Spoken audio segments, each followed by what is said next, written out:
Banja Likatha anthu amayipitsirana mbiri chifukwa chiyani. Video ya lero tikuipanga chifukwa cha pempho limene ma followers athu pa page pompano anatipempha kuti tipange create video imene yokamba nkhani ngati imeneyi. Ndiye chimene tingadziwe ndichonena kuti banja kutha ndi chinthu chachikulu kwambiri, chimakhala chinthu chopweteka kwambiri, zimangoona kuchitika. Timanena kuti ndi emotional experience. So wina aliyense amene amachira ku experience imene mokhwima bwinobwino pala anthu ena ake amene ululu wawo amaumva kudzera mu mkwiyo komanso kufuna kupanga revenge. Ndiye malo monena kuti iwo angopanga move on mwamtendere popanda phokoso ena lililonse, anthu oterewa amafuna aononge mbiri ya patina wawoyo. Ndiye mu video yathu ya lero tifuna tikambirane mo zinthu 10 zomwe zimapangitsa anthu kuti azionongerana mbiri banja likakhala kuti latha. Chimapangitsa ndi chiyani? Chinthu choyambirira hate and emotional pain. Anthu enatu banja likatha amafira kunena kuti ndiye kuti akanidwa ndi munthu wina wake, munthu wina wake sakuwafuna, wakana, wapanga abandon.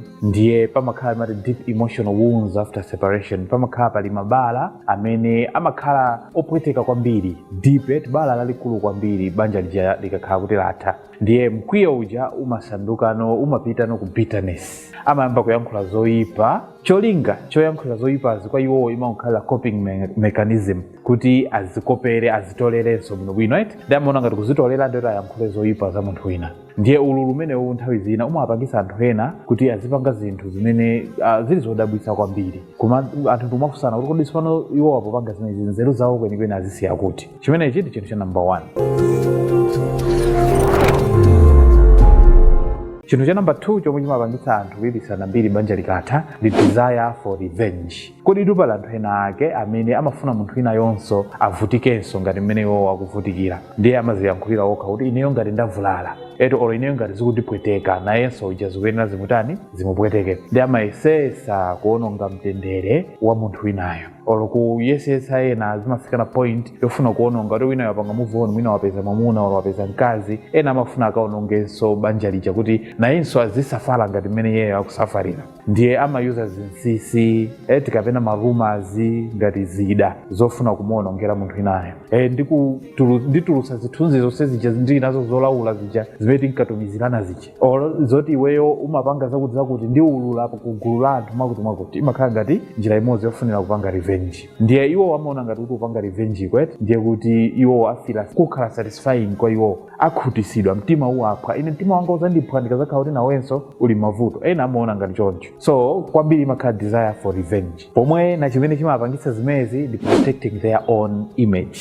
Kumafuna kukhala kunena kuti akuopa kunena kuti society anthu ena onse ondionawa azindipanga blame kuti vuto ndi ineyo. Ndiye ndipange bwanji? Amapanga njira imeneyi cholinga azionetsere iwo ngati ndosalakwa, kufuna kumpanga munthu winayo kumpaka penti wakuda aoneke ngati kuti ndi villain, iwo nda hero koma winayo ndi villain. Komanso ena amapangira zimezi cholinga kufuna kupanga seek sympathy, kuti anthu amvere chisoni iwo, kaya ndi kwa ma friends, kaya ndi kwa banja lawo, family, kaya anthu ena onse amene akuwadziwa bwino, kuti apange buy sympathy from them. Ndiye cholinga chachikulu kufuna kupanga control the public narrative, kuti anthu azaona kuti iwo olakwa ndi winayo. Ena number 4 chimene chimapangitsa kunena kuti amuyipitsire mbiri wachikondi wawo banja likatha ndi unresolved anger. Kodi pali anthu ena ake mikangano yakalekale imene sinapangidwa address bwinobwino, zinapanga build resentment over time, kuzidzudzula, kuzifunsa mafunso ambiri mwa iwowo. Ndiye banja likatha limakhala kuti likupanga expose ma hidden frustrations, zinthu zomwe zinabisika mwa iwowa. Ndiye mawu aja amasanduka tool for emotional release, amasanduka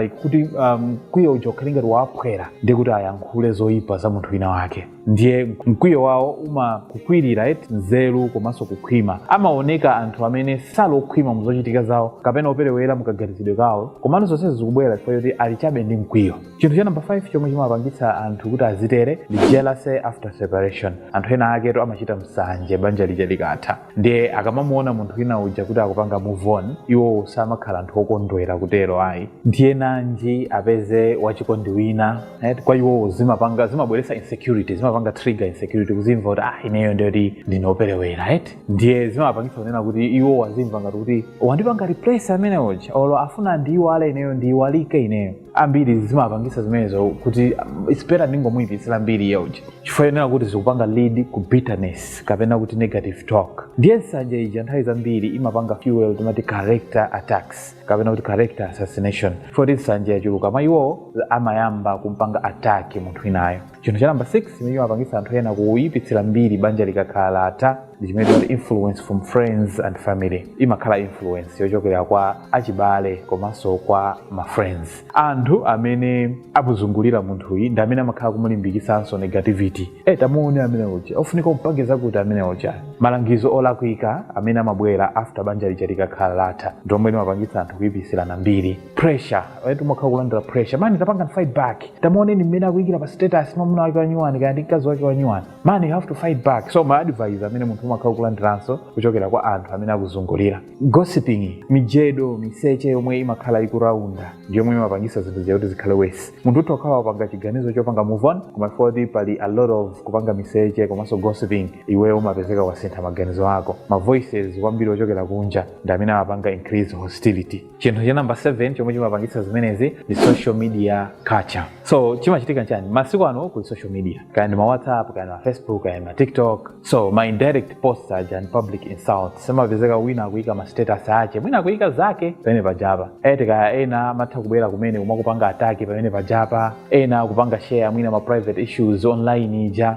anthu ena ake amafuna apange kuti amuonetse winayo kuti apanga move on. So they are seeking attention komanso validation kuchokera kwa anthu ena. Ndiye zimabwera no pa public timati public humiliation becoming normalized. Kumapangana humiliate anthu eniyo publicly mwachisandutsa kuti chinthu chikhale cha normal. Ndiye social media ija nthawi zambiri imapanga amplify conflict quickly. Ndiyo mwe imapangisa kuti ubwererenso kodi iwe ukumakonda kuyika zako kesa banja ndine linatha kesa tinasiyana aliyense akuyena apange move on bwanji mastatus ako kumangoyika zofuna ndipanga atake ine zambirimbiri. So social media masiku ano ndiyo mwenso kumapangitsa zinthu ngati zimene zikuti zichitika kwambiri. Chinthu cha number 8 chomwe chimapangitsa anthu kuyipitsirana mbiri banja lija likakhala kuti latha the immaturity and poor emotional control. Kusakhwima munzeru komanso kukanika kuzipanga control bwinobwino. So kumakhala kukanika kupanga handle ma disappointment ngati munthu wankulu. Kukanika kupanga handle kukhumudwa iweyo ngati munthu wankulu. Ndiye ukupanga react emotionally instead of wisely. Ukupanga react mongo yendera ma emotions momwe ugulise ntchito nzeru zako. And izi zimachitika chani for pakati pano palibepo ma communication skills abwino. Mukukanika kuvomereza chilungamo. You difficult accepting reality. Umaona muvomereze kuti banja linatha aliyense anayenderapo zake ino mukukanika kuvomereza. And zimene zimachitika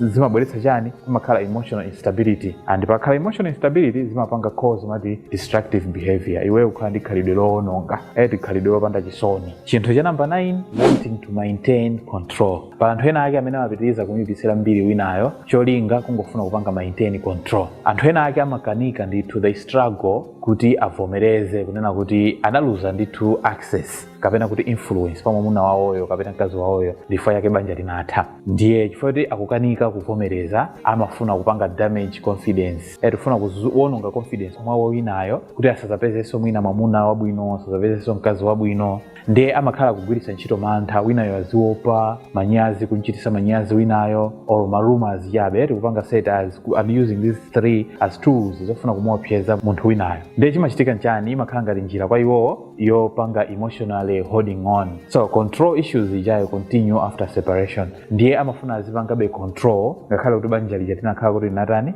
linatha. Chinthu cha number 10 chomwe chili chomalizira kwambiri chimene chimapangisa anthu ena kumuyipitsira mbiri munthu amene banja anasiyana naye ndi lack of closure. Pala anthu ena amakanika kuti atseke chaputala kuti apapande kuti bandi yagawana zida zathapo. Amakanika ndithu kuti atseke chaputala chimenecho. So alinima questions alinima funso okanika kuwayankha palibepo proper ending or understanding. Amazona kuti sana mvesesane bwinobwino sindikumvesa abe ine kuti banja langa linatha. So pali emotional confusion imakhala kuti yatsalira mwa munthu ngati amene yuyu. Ndiye nanjinso anthu akakhala zoti akuyankhula zambiri iweyo by that same time you are trying to process my emotions ako komano anthu akuyankhula zambirimbiri ndiye zimakubweresera kuti uzisowa kupanga close the chapter lack of closure. Ndiye healing mwa iweyo imakhala yovuta kwambiri. Ndiye munthu amene wakanika kuvomereza kuti banja lathapo nthawi zambiri kuti achire iyeyo zimakhala zomuvuta kwambiri. Chifukwa yake anthu ambiri amavutika ndithu kuvomereza kuti banja lawo linatha chifukwa kuti sanatseke chaputala chapakati pa iwo ndi mkazi wawo wawo kapena mwamuna wawo. Ndiye kutha kwa banja kumapanga reveal emotional maturity, kumaonetsera